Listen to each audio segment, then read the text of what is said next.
to fear is In war, there is no substitute for victory. Let us never negotiate out of fear.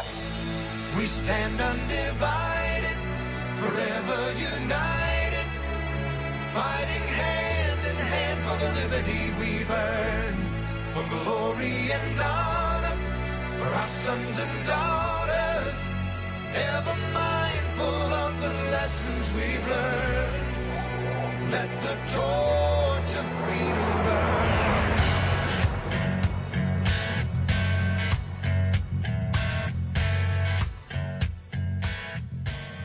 Welcome to the intersection of faith and politics. This is WallBuilders Live, and today we're going to get the conclusion of a three-part series out of our Constitution Alive series.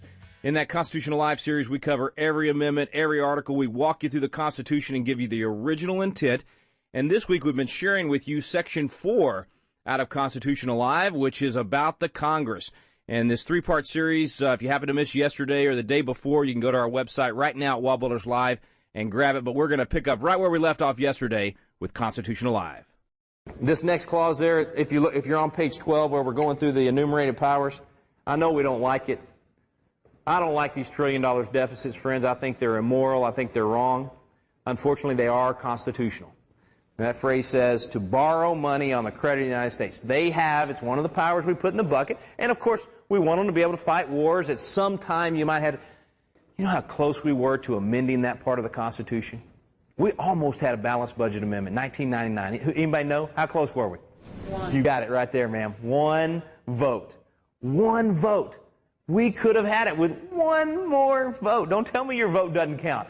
Every vote counts, every single time. I think we've got a lot of momentum in the country right now. That's probably an amendment we can get done if we put enough support behind it. But anyway, it is obviously constitutional for them to borrow money right now. Let's rein that one in. But here's the Commerce Clause, okay? So here's this next big loophole that they run through.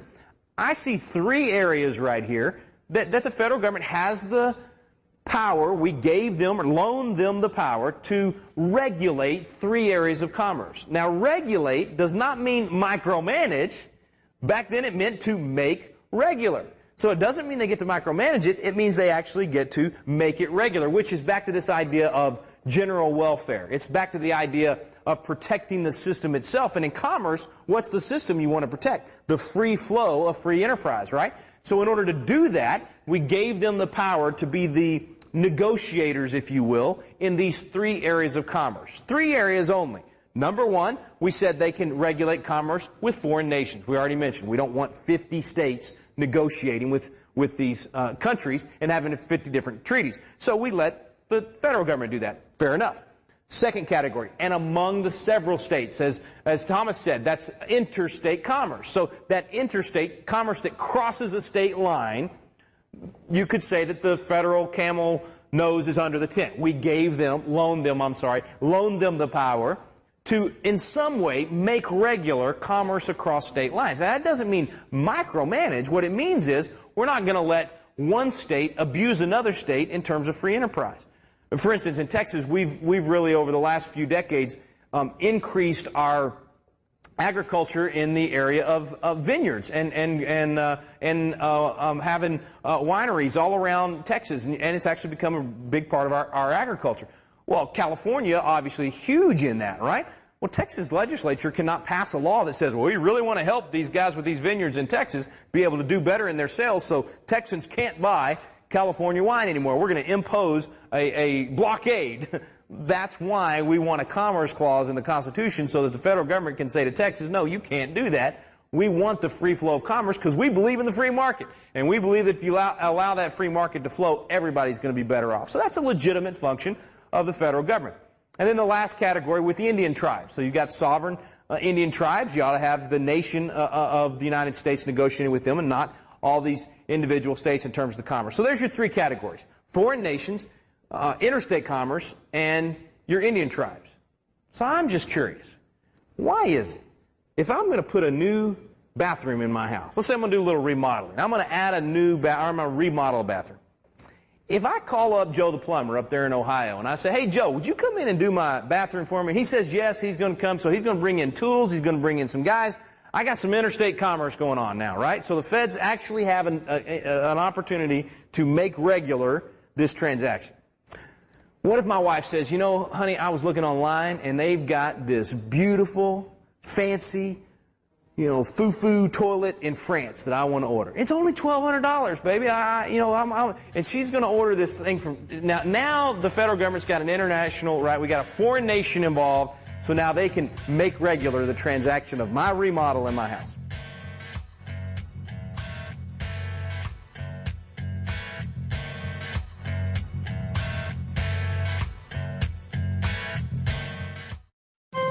This is David Barton with another moment from America's history. Revisions today often assert that our founding fathers were atheists or agnostics or deists. This charge is not new.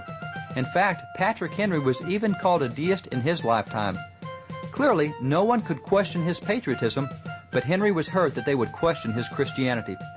Against the charge that he was a deist, Patrick Henry thundered, "Deism, with me, is but another name for vice and depravity. I hear it is said by the deists that I am one of their number, and indeed that some good people think I am no Christian. This thought gives me much more pain than being called a traitor. Being a Christian is a character which I prize far above all this world has or can boast." Patrick Henry was quick to refute the charge of deism and to declare his open belief as a Christian. For more information on God's hand in American history, contact WallBuilders at 1-800-8-REBUILD. Let the torch of freedom burn.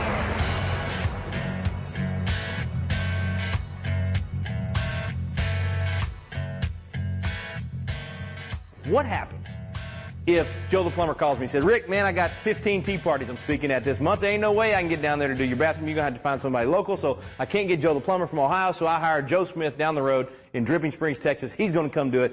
No tools coming in from out of state, no labor coming in from out of state. We don't have interstate commerce going on anymore." My wonderful, brilliant, gorgeous, amazing wife, as always happens, makes a brilliant decision and says, "You know, honey, that'd be really foolish of us to buy that $1,200 toilet from France when Lowe's has one for $79 going to work just fine." So being as brilliant as she is, she decides we're going to do that. We don't have France involved anymore. No more international commerce, right? No more foreign nations involved. So we don't have foreign nations. We don't have interstate commerce. Why is it that the federal government gets to tell me how much water's got to go through my toilet? What kind of light bulbs I got to have in my bathroom? How wide my door's got to be? I mean, it's ridiculous. It must be because Joe Smith there next door is Choctaw. Or because, thank you, somebody got that one. Or because I'm part Comanche. I'm assuming because of me having some Comanche blood that the federal government has decided that any transaction is with an Indian trust. Surely that I can't figure it out, because there is no reason for the federal government to have anything to do with the commerce that is not fitting into any of those three categories. And you know what's really sad? The courts got this right for a long time. They slapped Congress down, slapped their hand for years when they would try to expand, open up the lid, get a new power, expand and do commerce that was not in those three categories. And then all of a sudden they started kind of rubber stamping what would come out of Congress. And you remember why. It was FDR. He had the switch in time that saved 9, and he was going to pack the court and all this stuff. And all of a sudden they decided, well, we said a little while ago minimum wage, you couldn't do that because that doesn't fit into the Commerce Clause, but now we're going to let you do that. And then they started letting them regulate this and regulate that. And now, you know how bad it's gotten. It's gotten so bad, the Wickard v. Filburn case. This is where a guy is farming. He is raising his own crops. He is not selling them to anybody. He's consuming them himself. He's not buying them from anybody. So there's no commerce here, right? I mean, this would be like you having a garden in your backyard. He's not buying, no commerce. Our court said the federal government could come in with all the weight of the Department of Agriculture on this guy and say, you have to obey all of we can regulate everything you're doing because it's commerce. You say, well, how is it commerce that's not crossing state lines? How is it commerce if he's not even selling anything and he's not buying anything? They say, well, had he bought those crops down at the farmer's market, it might have affected the price of commerce. I mean, the price of those crops. Had he sold his crops down at the farmer's market, it might have affected the price, and therefore this is somehow going to have some related. If you connect enough dots, it will impact interstate commerce. Friends, that's where we are. That's how far we've gone from the plain language. I mean, is anybody confused by those three categories? Anybody confused by the plain language of the Constitution? And yet, because we've gone away from what these guys told us to do, we no longer interpret that language by what they said. We let some judge somewhere else twist it a little bit, then twist it a little more, then twist it a little more. You know how bad it is now? The whole idea of taking health care through the Commerce Clause, the federal judge that initially said it was unconstitutional, he said the reason is because not only did Wickard v. Filburn allow us to regulate commerce, or regulate activity that was not commerce, not only did it go so far as to allow us to regulate activity that was not commerce, what this law does is it allows us to regulate inactivity that is not commerce. And do you get how bad that is? That means we can regulate anything you do or don't do. And that's what the court said was such a bad idea. And by the way, one good thing that came out of the Supreme Court decision on health care is that Justice Roberts actually said no to using the Commerce Clause for health care. So he put the brakes on this slippery slope we've gone with the Commerce Clause. That was one of the good things that came out of it. In fact, he said, the path of our Commerce Clause decisions has not always run smooth, but it is now well established that Congress has broad authority under the clause. Hang on a second. Well established by whom? So a retired English teacher in the room, is it whom or who? Well established by, let's just go with whom because it makes it sound smart. I don't know. Well established by whom? I mean, just because the courts have said that the Commerce Clause gives broad discretion to Congress, that doesn't mean it's so. That doesn't mean that's what these guys wanted. And when you go back to what they said, they did not want it to give them broad discretion. So I completely disagree with the Chief Justice on this. It is not well established. It may be well, thought in their minds or well established in their circles, but not these guys that sat in this room. They'd be standing up and saying, oh no, you got that one entirely wrong. In fact, the four justices that dissented in the healthcare decision said this about how far this was going to go if we allowed this kind of expansion of the government. This is Scalia, Alito, Thomas, and Kennedy. To go beyond that, meaning going beyond what happened in Wickard v. Filburn, to go beyond regulating commerce activity that is not commerce under the Constitution, but to even go even further than that, they said, and to say that the failure to grow wheat. So remember what was happening in the case. This guy was growing wheat and consuming it. So there was an activity happening, and the feds decided that that was an activity they could regulate. What they're saying is now we're going to go beyond even that and say that the failure to grow wheat. So now we're not growing wheat. And the failure to grow wheat, which is not an economic activity or any activity at all, nonetheless affects commerce. So now this guy doesn't even grow his wheat, doesn't sell it down the street, and so now we're going to be able to regulate him. They said that is to make mere breathing in and out the basis for federal prescription. It extends federal power to virtually all human activity. That's four of our Supreme Court justices saying this has gone way too far. We're using the Commerce Clause or, frankly, any part of the Constitution to regulate people just for breathing in and out. That's their words. That's how far we've allowed it to go, friends. Now, commerce is supposed to be free enterprise. The more we micromanage it, the less freedom we have. The more we force people into the marketplace, the less freedom we have. And Jefferson had a great quote on this. He said, the pillars of our prosperity are the most thriving when left most free to individual enterprise. When we regulate to the point of micromanaging, when we force people into the marketplace, we're not left free to individual enterprise, are we? That's how far we've gone. And the reason? We hadn't been reading it. We haven't studied it. We haven't looked at what the real meaning behind those words actually are. That's why what we're doing is so important.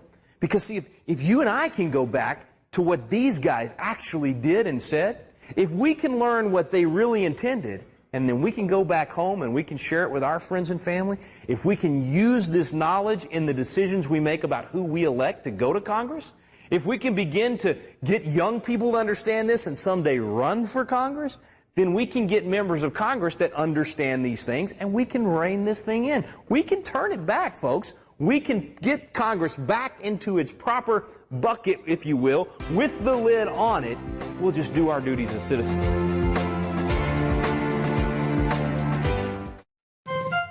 This is David Barton with another moment from America's history. At the time of the American Revolution, numerous other nations also had revolutions, yet 200 years later, America is the only of those nations still under its original form of government. Is this just good luck? Not according to founding father Benjamin Rush. He declared, "I do not believe that the Constitution was the offspring of inspiration, but I am as perfectly satisfied that it is as much the work of a divine providence as any of the miracles recorded in the Old and New Testament." George Washington agreed. In fact, he declared, "I should be pained to believe that the United States have forgotten that divine interposition which was so often manifested during our Revolution, or that they fail to consider the omnipotence of that God who is alone able to protect them. Our founders acknowledged that our national success had come from God." For more information on God's hand in American history, contact WallBuilders at 1-800-8-REBUILD. Let the torch of freedom burn.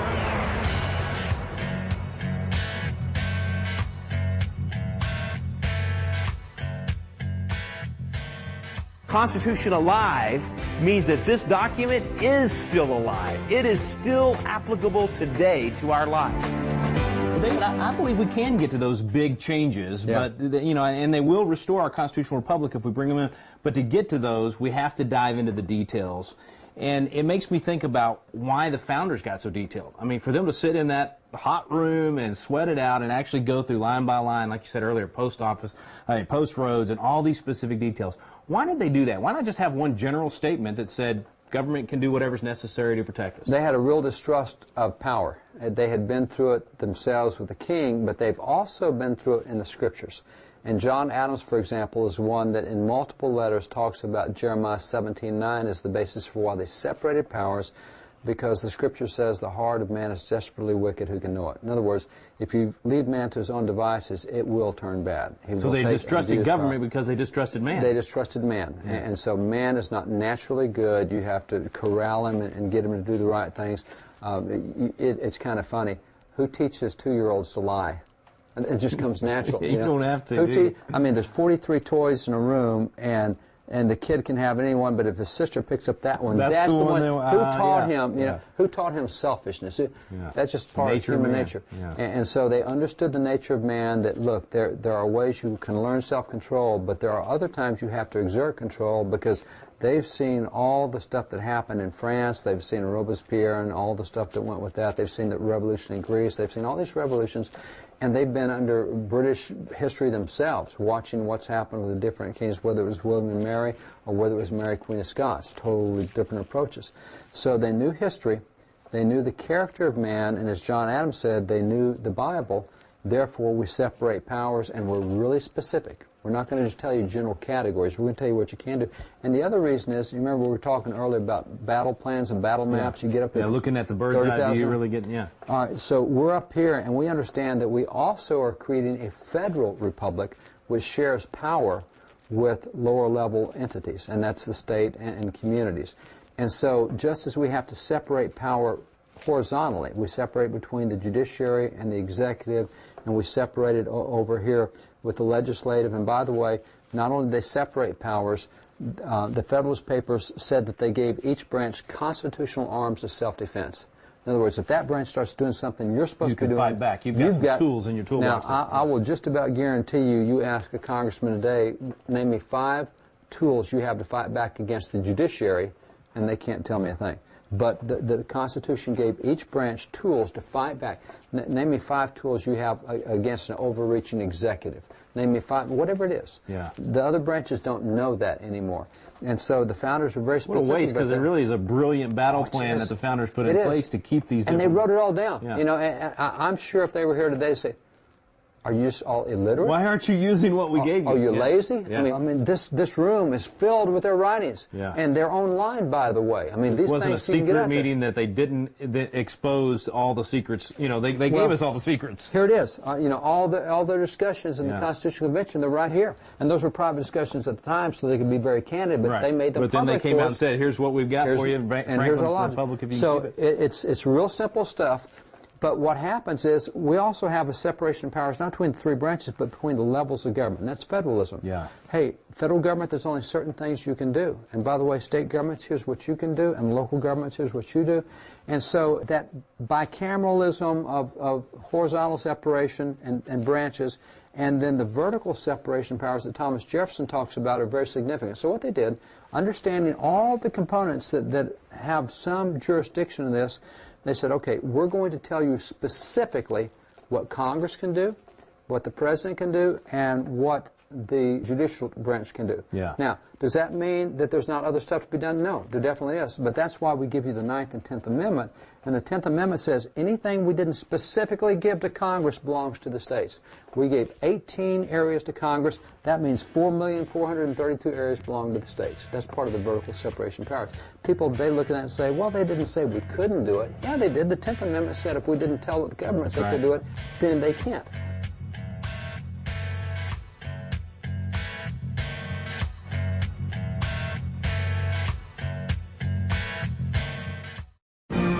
Have you noticed the vacuum of leadership in America? We're looking around for leaders of principle to step up, and too often, no one is there. God is raising up a generation of young leaders with a passion for impacting the world around them. They're crying out for the mentorship and leadership training they need.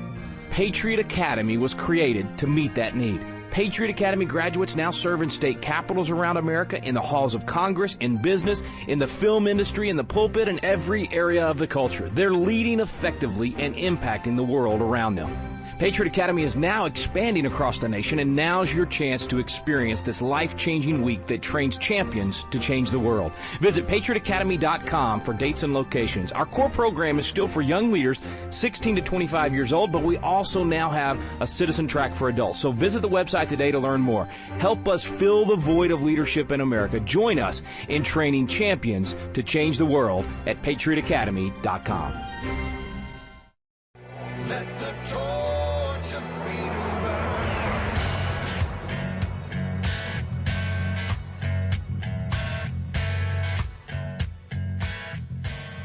The 9th and the 10th Amendment, same with the people. You know, we told the government what they could do, but people, you got everything else that you can do. Yeah. So that's why they were very specific in what they did. That's why they gave us constitutional tools of self-defense. But the problem we have is if you are looking for a loophole, and you talked about the loopholes, the General Welfare Clause and the Commerce, and all, you will find a way to bust the intent of what it is. I don't care what the intent is. I want a loophole so that I can get around it. Yeah. You'll change the meaning of words, do whatever it takes to get around it. Yeah. And John Dickinson, who was not only a guy who put the Declaration together, but he's the guy who also signed the Constitution, one of the founding fathers, he talked about how dangerous that is when you start looking for loopholes and how it changes everything. And I'll just read here from his work. He says, nothing is more certain than that the forms of liberty may be retained when the substance is gone. In other words, you still got a Constitution, but it doesn't work anymore because you had a heart transplant. You took the heart out of it and replaced it with something else. He said, nothing is more certain than that the forms of liberty may be retained when the substance is gone. He said, in government as well as in religion, and then he makes a direct quote, the letter kills, but the spirit gives life. Now, that's a direct quote out of 2 Corinthians 3:6, and he notes it's right out of the Bible. He says that works in government just like it is in religion. If you forget, for example, that in religion, Jesus, in dealing with the Sabbath law, said, hey guys, don't forget the Sabbath was made to serve you. You weren't made to serve the Sabbath. Well, you can get so into Sabbath laws that it becomes a bondage on your back, and instead of you getting the rest you need, it becomes something that's your slave driver. He said government's the same way. Because you've gotten caught up in the legalistic letter of the law instead of the spirit of what he intended. And so, same thing. If you get caught up in the actual wording of the General Welfare Clause, and if I tweak my nose just the right direction, if I tilt my shoulder stand just right, I can find an interpretation. No, remember the spirit of the General Welfare Clause. Which you get by studying all this. Which you get by studying all that. And which you laid out very clearly. Yeah. I mean, you had all the founders' quotes on it. Don't Don't try to squeeze a new meaning out of this, but go to the because when you do, he says, in government as well as in religion, the letter kills, but the Spirit gives life. And if you go to that literal word-by-word interpretation instead of what they were trying to give, you will kill the Constitution, you'll kill the country, you'll kill freedom, you'll kill prosperity, you'll kill all those things we enjoy. And that's why the founders are so good about being so specific in so many areas so that we can get the principles, applied to principles, and have the same result that we've had for 200 years. All right, we're going to keep walking through those specifics. The great thing here is we're getting some tangibles. I mean, these are real areas where you can restore that liberty if you go back to that original meaning. It's kind of neat. It's not just this, oh, study the Constitution. We're finding specific areas. We go, oh, we can fix that area right there. Right. Now that we know what the intent was, we go to our congressman and say, hey, let's get this thing right. So we're going to get into more of those specifics. Our hope is that you are getting excited and realizing that we can restore this constitutional republic. In our next chapter, we'll finish out Article 1, Section 8 and those enumerated powers. And we're going to take some questions from our audience in Philadelphia when we come back on Constitution Alive with David Barton and Rick Green.